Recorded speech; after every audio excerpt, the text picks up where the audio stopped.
Hi everyone, welcome back to How to Train Your Gavin. I skipped this tag last year and quite honestly I can't really remember why, but I had done it in 2019 and 2020. I will be doing my mid-year book freakout tag that was originally created by Earl Books, and I will leave a link to their original video down in the description box too. A lot of my booktube friends do this tag every single year and I love watching it too, just to catch up on what they've read and what they've loved, what they've hated and things like that. So I'm excited to throw my hat into the ring. I do have quite a lot of books because even though there are, I think, only 13 questions, I do have some answers where I have multiple books for them. And for the first half of the questions, I have like a middle grade book as well as a adult or YA book to discuss. So before I get into the questions, don't forget to give this video a like if you enjoyed and subscribe if you haven't already. Now let's go. So the first question is best book you've read so far in 2022, and the middle grade book that I will say for this one is Like a Charm by Elle McNichol. This one is set in Edinburgh and we follow Ramya, who can see the magical creatures of Edinburgh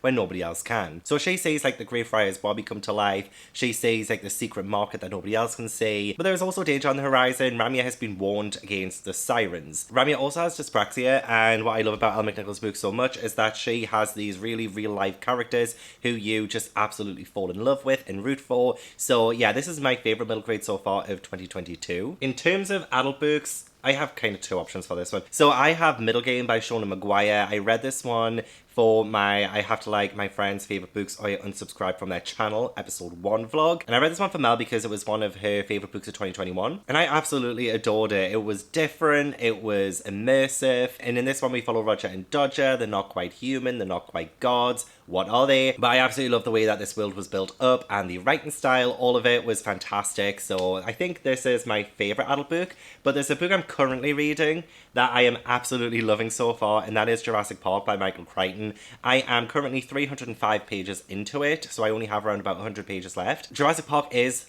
like my favourite movie, and I was a little bit concerned going into this book because this came first and I was like, oh, maybe the movie made it better, but you know what, it didn't have to. The movie just took like so many amazing things that already exist in this book and like kind of just like enhanced it for the big screen, and it's just making me so happy, and I'm just finding it so fantastic, so action-packed, so fast-paced. It was quite technical to begin with to make you believe that all of this could actually happen. So yeah, there is a park with dinosaurs, like scientists have brought dinosaurs back to life, and we follow a group of characters who go to this park and things go awry. Essentially, like that's like a really quick version of saying what this is about. But I'm loving it so far. I think this might be one of my favourite books of the year.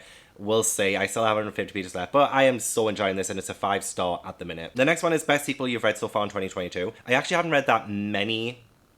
I mean, I've read like 100 because I've read like all of Animorphs, I read all of Goosebumps Series 2000, I read all of Pretty Little Liars, but I wouldn't really consider any of those sequels like one of my favourites of the year, so I'm not going to include any of those. However, I do have a couple that I could say, but I need to read more sequels that aren't part of a huge series. So firstly, one of my favourite middle grade sequels is Rainbow Grey Eye of the Storm by Laura Ellen Anderson. And I am a character in this. I was a character in the first Rainbow Grey as well. And my character has a little bit of a bigger role in this. And it's just like so good to see that what happens, and I'm not spoiler for anyone, but like it's just so good. I love it so much. But other than that, one of the reasons why I love this so much is because we follow Ray. In the first book she didn't have powers, so she lives in the Weatherlands where everyone has weather magic, but Ray Grey doesn't, but she does end up getting rainbow magic and she turns into Rainbow Grey. And again, that is like a really quick version of what happens. And in this one, there are cloud animals. I mean, there were cloud animals in the first one, including Nim, who is like a cloud cat. In this one, cloud animals begin to disappear and Ray is getting blamed for it, so Ray needs to get to the bottom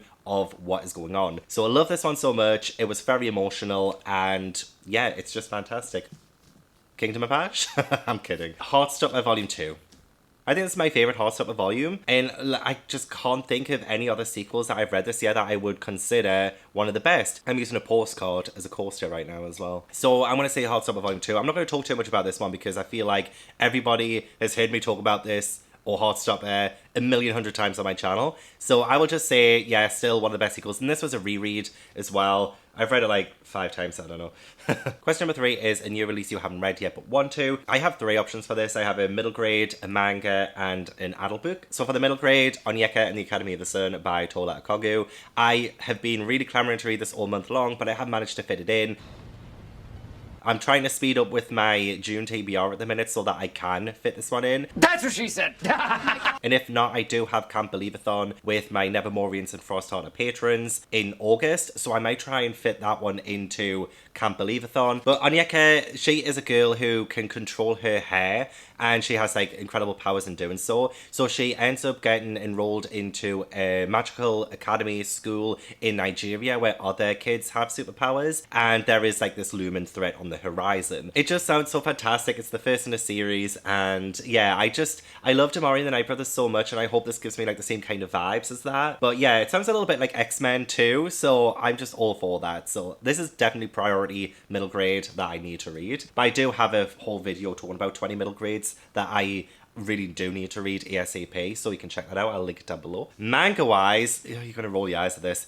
Scattering His Virgin Bloom by A.S. Sakyo. So next month I'm planning on reading like 10 yaoi books in one vlog. So yaoi is boy love, yaoi is gay, essentially gay explicit manga, and I'm really excited for this one because I just love the name, Scattering His Virgin Bloom. Like, it's just wow, like it's so poetic but very filthy. You know what, I don't even know what it's about. I just picked it up because of the name. I don't even know what it's about. An omega, oh, so we have like an omega and an alpha, so it's like a very like dominating relationship here. So we follow Hannah, who works at a little cafe in her 26s, he's somehow never gotten into heat and still retains his virginity. When his first heat finally hits... Wait, hang on, is this some kind of like werewolf kind of thing? So yeah, when his first heat finally hits us in front of arrogant Alpha Renjaku, a regular at the cafe whom he's secretly crushing on, will a sought after alpha such as Renjaku take his coffee and go, or will he take something much sweeter instead? It just sounds incredible.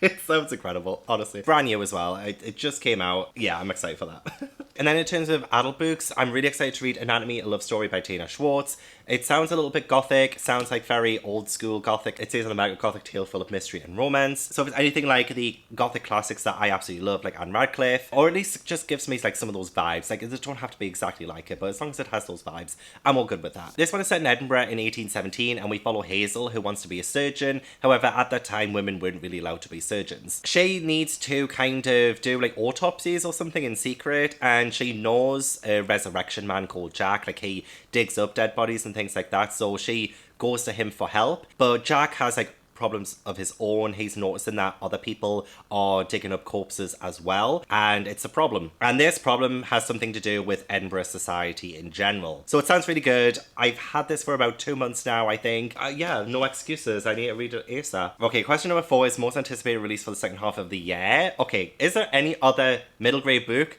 than Amari and the Great Game by Baby Olsen that I'm excited for? I don't think there is. That one is just...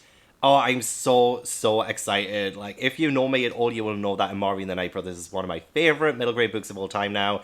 I have read it 3 times, I think, and I cannot wait for the sequel. I know it was on NetGalley, and I was gonna request it, but then I thought, you know what, I'm just gonna wait for the final copy. I want the final finished product there in my hands, ready to read. Like, nothing will feel better than that. So I decided not to go for the NetGalley one. But you know what, I'm kind of glad I didn't, because, you know, some of my friends did not get accepted for that. And I'm a little bit bitter about that. But I'm really excited for that one. That was like my most anticipated middle grade. And then for the adult one, every single mid-year book freakout tag that I've watched so far from my friends have like mentioned this one. But it's like Babel by R.F. Kwan. I don't know which way to say it. Some people said Babel, some people said Babel. Okay, let me know in the comments. Put 1 if it's Babel, put 2 if it's Babel.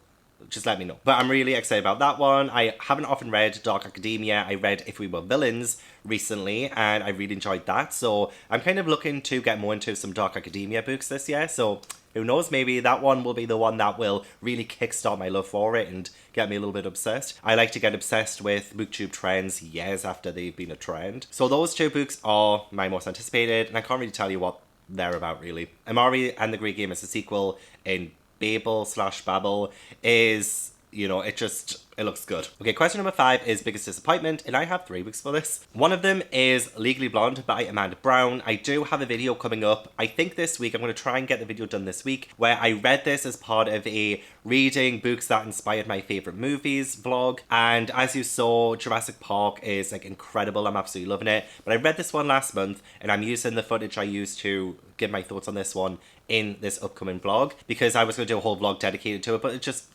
it didn't warrant its own vlog at the end of the day. So you will get like so much more my thoughts than that, but just like very surface level review here and why I didn't really like it as much is that the film is just so colourful and it's just so fun and it's just like got such great empowerment vibes to it. This one just doesn't really. It's rather boring. It takes all of the like pink and the blonde away from the film and gives you like such a grey book, really. I mean, Elle is still blonde and she's still the kind of stereotypical dumb blonde that everyone sees her as until she transforms her life around when she goes to Stanford Law School in this book, but it's Harvard in the film, which I don't mind all the differences and stuff, but like, come on. The musical as well, I absolutely adore the musical. The musical is so much fun, but this, it's not fun. It's not fun, it's boring. So this was like such a disappointment because I thought that it would have the same essence as the film and the musical, and it just doesn't. Next is Barbarian Alien by Ruby Dixon. Like, I didn't have the biggest hopes for it anyway, but when I read Ice Planet Barbarians last year, it was just fun. It was a lot of fun, and I was so surprised by like the world building of it as well. Like, it had a pretty decent world around like the story. It was rather steamy. This one, it was just pretty much a carbon copy of the first one. It didn't have any kind of originality to it that I thought the first book did have some of, and it was like I was reading almost the same characters and the same scenes. Like, things were happening beat by beat in the story that had happened in the first one.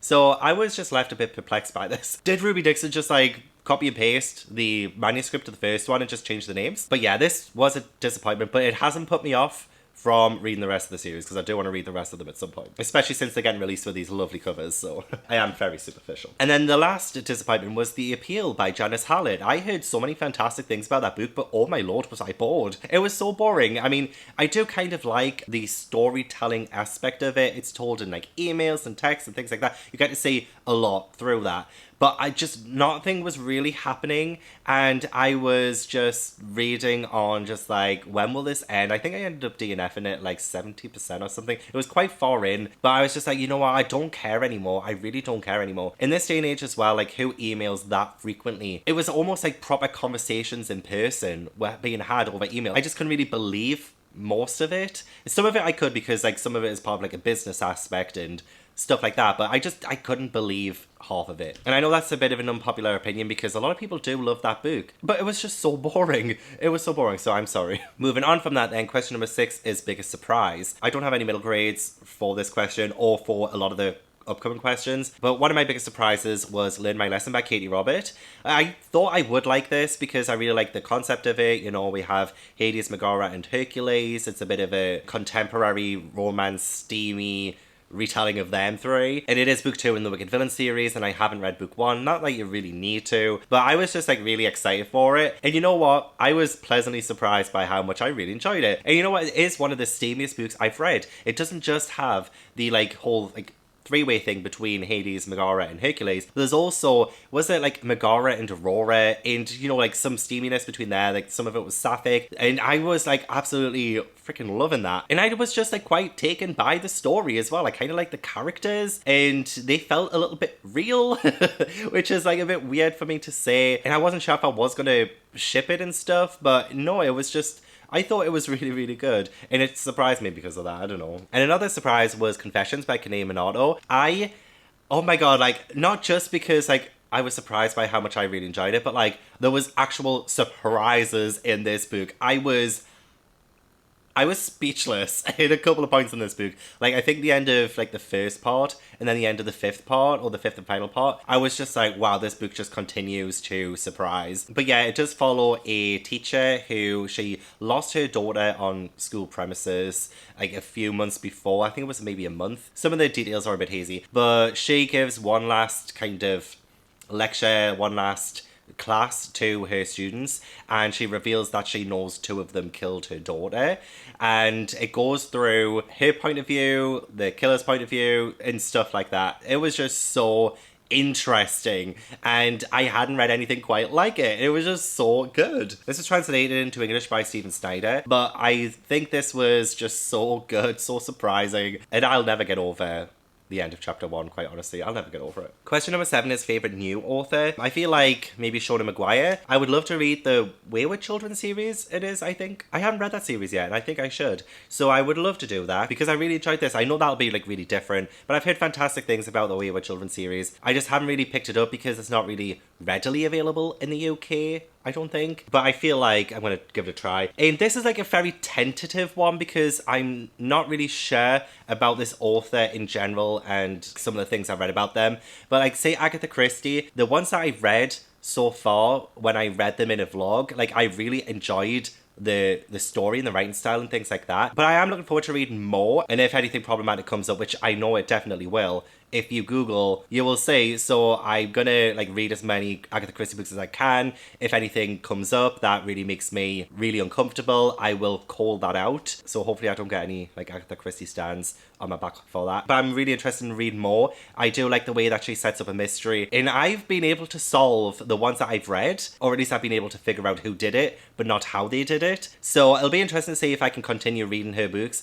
and seeing if I can figure more of it out. And I was going to do a Christie Crime and Wine book club, but I decided not to because of how many more problematic things will come up in her books, and I don't want people to feel uncomfortable discussing that in a live show, because I will talk about it in a live show. I will say, you know, that was racist, that was ableist, you know, I will say that, and I don't want my guests to feel uncomfortable when I do that, just in case they don't want to confront it. So yeah, I'm not doing the book club anymore. I'm sorry, I did tease it, and I do get questions about it sometimes, but yeah, that is why I'm not doing it. But I will most likely be reading more Agatha Christie this year. Question number 8 is newest fictional crush, but I actually some of the characters at Dick Fight Island by Reba Naik. Yeah, again, this is another yaoi book, and I definitely have some crushes in here. 100%. These are just, like, there's nothing pornographic on this page, I don't think. Yeah, like, just the men of Dick Fight Island, all of them.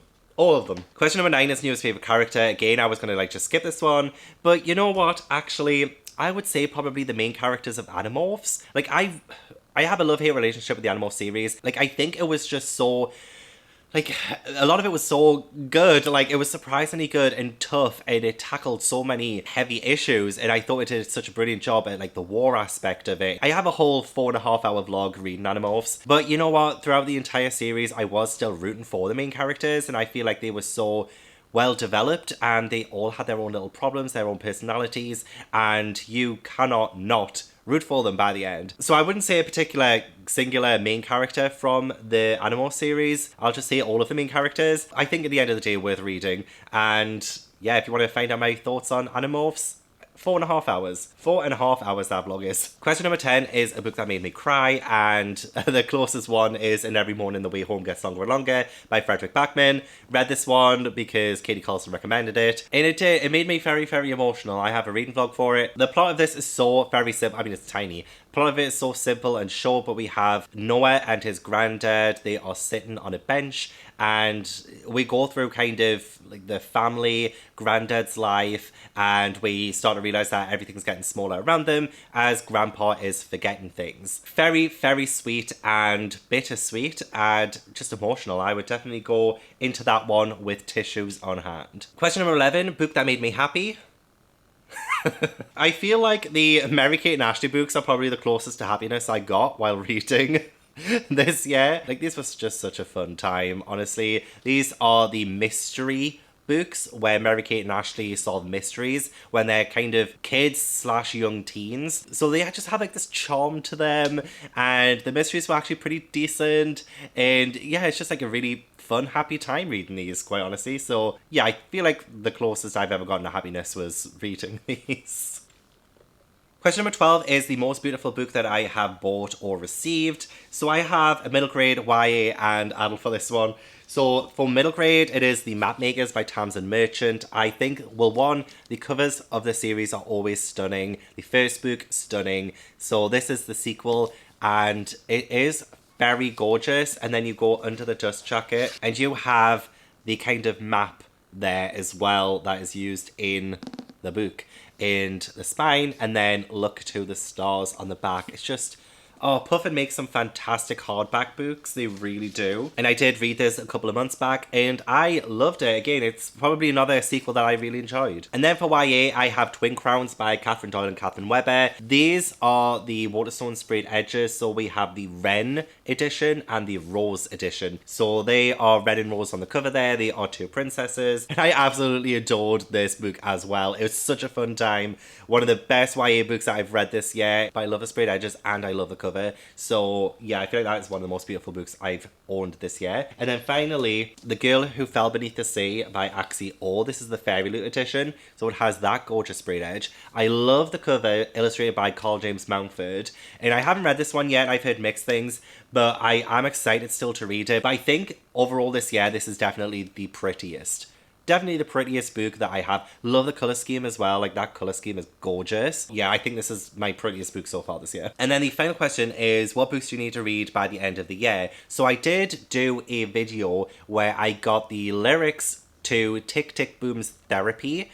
And the lyrics helped me pick the 22 books I had to read in 2022. So I hadn't checked how well I'd done on that video yet, like how many I've actually ticked off, but I have actually done pretty well, and I'll show you the books that I still have yet to read from that. Although there are a couple that I don't own yet that are on that video, but these are the only other books in that video that I need to read. So I have actually read 10 out of 22 in that video so far. So per that video, I need to finish Zora in May by Victoria Bond and T.R. Simon by the end of the year. It Happened One Summer by Tessa Bailey. We Sold Our Souls by Greedy Hendricks. The X-Hex by Erin Sterling. Jaws by Peter Benchley. Good Girl Bad Blood by Holly Jackson. The Hitchhiker's Guide to the Galaxy by Douglas Adams. The Adventure of Sherlock Holmes by Sir Arthur Conan Doyle. Anne of Green Gables by L.M. Montgomery. And the ones that I don't own are Something is Killing the Children, What Once Was Mine, and Far From the Madding Crowd. And then I have completed the 22 books that I wanted to read for 2022. So there we have it. That was my mid-year book freakout tag. Thank you so much for watching. Please let me know in the comments